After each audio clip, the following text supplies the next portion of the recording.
My name is Pat Towner, and not a long time Gympie resident at all. Didn't come to the valley and into Kandanga in the 70s, and we came there for work, so that was our first introduction to the area. We had 4 children, and we had just lost one,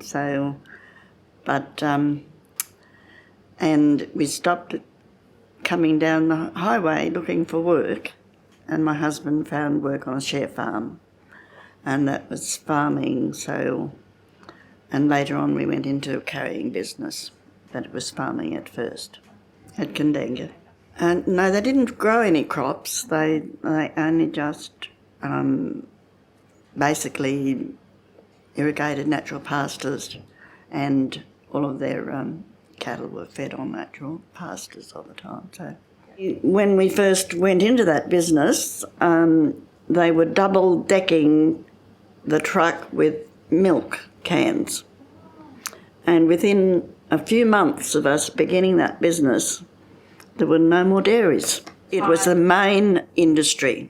They just actually disappeared and now I think there is one dairy on the Upper Kandanga Road, and one down in Gumong, and there would have been lots and lots of dairies in every direction. Kandanga School, yes. We very quickly became part of the community out there, and well, with P&C, with the kids at school, we got to know a lot of people through that, and also with the church as well, another thing in the town itself. So it was rather full-on sort of a life. It was always something to do. Yes, what happened was that the school decided that it was going to write the history of Kandanga, and then they decided that it was too hard. So they called a public meeting, and of course I got the job. So that was the first book that I ever did, the history of Kandanga, which I called Kabi Country. I probably say that wrong. But it was incredibly interesting because I met so many people, and when it was launched 18 months later, we had a Back to Kandanga function, and I met a lot of the people that I'd been writing about, and that was really, really interesting. It was lovely. I thoroughly enjoyed the day. So there was always something happening, and we used to put on dinners. Don't happen anymore, but we did big dinners. We fed 200 people, and then we did the entertainment at the same time. So we'd do a concert in the public hall, and we did quite a few of those actually, and sad that nothing like that happens anymore. Oh, it was mostly through the church that we did those sorts of things. We had all sorts of people there. We had lots of locals, we had visitors, we had town people, so it didn't just stay with the church people, it was widespread. I guess it was triggered by the fact that the train originally went as far as Bruloo, and they began to pull the rails up at the Bruloo end, and lots of the public became very interested in this, and we can't let this happen. So there was a big movement to stop the rails being pulled up all the way back to Gympie. And in the process, I guess, somebody suggested that there was a history for the line. That was interesting too. Talking to the old train driver who drove on the line, and yeah. I spend my whole life talking to people, I think, when I'm doing books like that, yes. Mm. And the first one I did, you couldn't scan a photograph.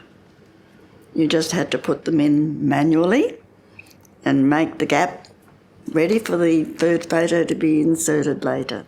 And yes, the library was still in the gallery when I began, and they set me up at the microfilm reader, and but nobody told me that it moved. And so it was left on the angle where I had to read the whole of the Gympie Times with my head on one side, till someone finally came in and told me that you could turn it up straight. I have read the Gympie Times right through from beginning to end at least 3 times, and then I've been into it for... It is just so incredibly interesting. I mean, doing research and you get so many hang-ups because there's so many interesting things to read. Real-life stories. There was one of the lady that had the baby on the train, and of course the toilets weren't toilets then. They were just a hole that opened right through, and she had her baby on the train. And the men went back with a torch, with a lantern, and found the baby lying on the between the rails, boiling its head off and covered with ants. Oh my goodness! So that was one of the stories that I found. I was the correspondent for the Mary Valley, or mainly for the Kandanga area, for quite a long time, and that was interesting. I loved doing that. It was once a week, and so I used to take all the photographs myself, Leroy, and and interview people. So it was very interesting doing that over time. And I threw all my articles away. Unbelievable. I could not believe it when I went to look for them. I must have thrown them out. But yeah, there was just so many of them. It would have been a big box full of them. And, I did articles on Krakatoa, the anniversary of Krakatoa, how the explosion was heard in Gympie when Krakatoa erupted. It was the 100-year anniversary when I wrote about it, and it was heard here in Gympie when it erupted. Oh my goodness. And a really interesting article because there were big lumps of pumice, and the pumice floated all the way to Africa with bodies on it. Oh my. And there were lots and lots of people killed in that eruption. It was an interesting story, but anything like that used to come up, and I used to do the story on it too. Wow. But, probably around about the 20, I'd say. They're not terribly far away.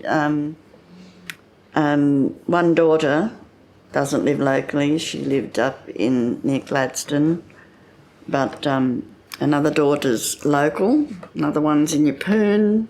My son is very local and runs a business here as well. But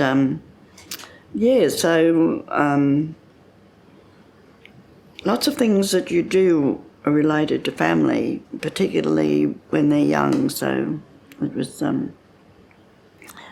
always very, very family related, everything that we did when they were little. 13 grandchildren, and I'm up to 42 great-grandchildren. 42 great-grandchildren. And in May I'm going to be a great-great-grandmother. But if you think of 13 grandchildren and you give them all 3, the biggest family is 5. And it just gets bigger as It's you go just down. gradually grows, that's right. There are just so many changes that have happened during my lifetime. So many. It's just unbelievable. We used string to tie things up. We had corks, we had paper bags. Your groceries came packed in, while you watched, into a paper bag, a pound of sugar into a paper bag, and yeah, it's quite different. Getting started on writing books, and that, Kandanga was my introduction to that, which I have thoroughly enjoyed doing, with a couple of life histories, and the last life story I did took me 2 years because you kept on thinking of something else to put in. So that's been a real plus from Kandanga.